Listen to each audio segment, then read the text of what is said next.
So ito lang lahat. Sapat na to para pang ulam, guys.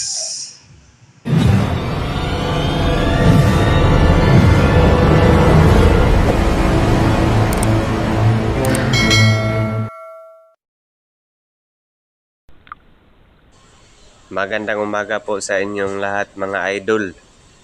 Ito na po tayo. Muli naman tayong susubok. Ngayon ay solo fishing lang to. Wala akong kasama. At ito po ang spot natin ngayon, no? Bali, mag-aalas 5:30 pa ng umaga ngayon. Kung kaya medyo madilim pa yung paligid. Pasensya na kayo mga idol kung medyo malabo ang kuha ng aking kamera. Mura lang kasi ang bili ko nito. Kaya hindi gaanong maganda ang quality. At tara, sisiri na natin to mga idol. At ito na, labahita.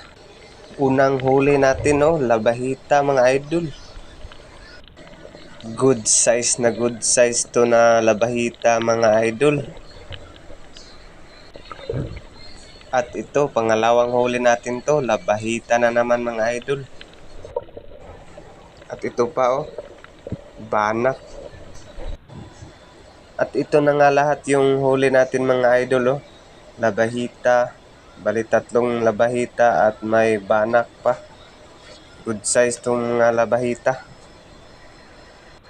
At tara, aarya tayo ulit. Pangalawang area. At ito na rin yung pangalawang area natin mga idol. Ilatag ko na yung aking lambat. At tara, sisirin na natin. Uy, timbungan. Timbungan ang unang huli natin mga idol. At ito pa, oh, putian. Good size na putian to. Kasing laki ng kamay ko. At ito pa mga idol, bugaong. Sarap nito. At saka good size rin na to na bugaong. At ito na nga yung huli natin lahat sa pangalawang latag mga idol, oh.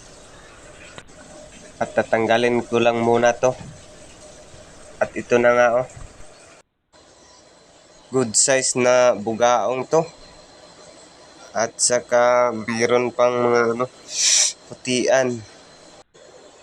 At tara, aarya pa tayo ulit mga idol. Huling area na to kasi malapit nang malubat ang aking kamera.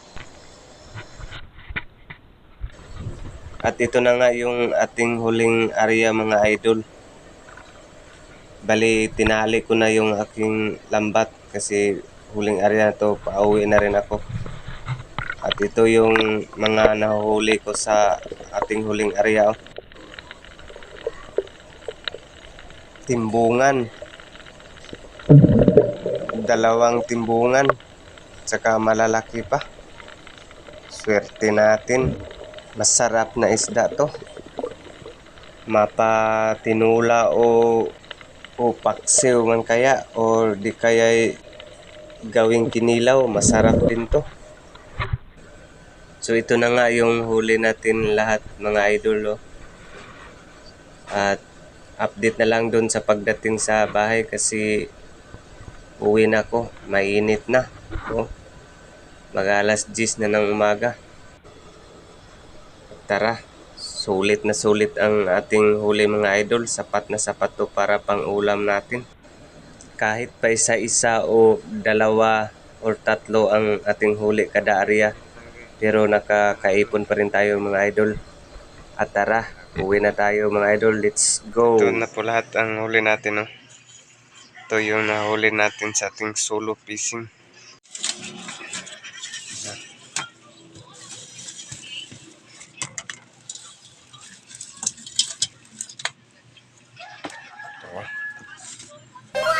Laking to.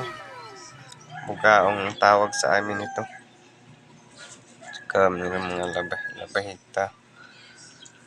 Tsaka putian, oh. Malapad din. Ito yung huling latag natin, mga manibis o timbungan. Pa.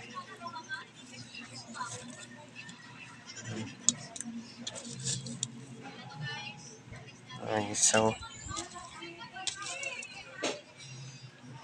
Kahit 2, 3 o 4 ang huli natin kada latag, hindi natin namalayan na nakaipon na pala tayo at sapat na para pang ulam. So ito lang lahat. Maraming salamat po sa panunood.